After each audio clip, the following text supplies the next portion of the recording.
What I wish I knew about my Nest doorbell before it kept going offline. Let's save you some headaches with the simple reasons and solutions. First, the most common culprit is Wi-Fi. If your doorbell is too far from your router, or if your Wi-Fi signal is weak, it can easily lose connection.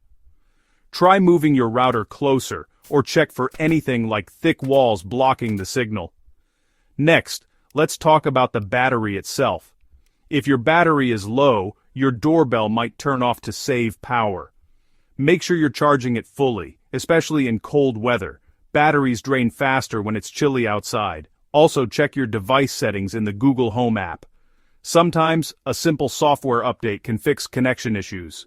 Head into the app and see if there are any updates waiting for you. Finally, if you live somewhere with spotty internet or lots of Wi-Fi devices, your connection could drop more often. You might need a Wi-Fi extender to boost your signal. So, if your Nest doorbell battery keeps going offline, check your Wi-Fi, charge your battery, update your app, and consider boosting your signal. With just a few quick steps, you'll get your doorbell back online and keep it there.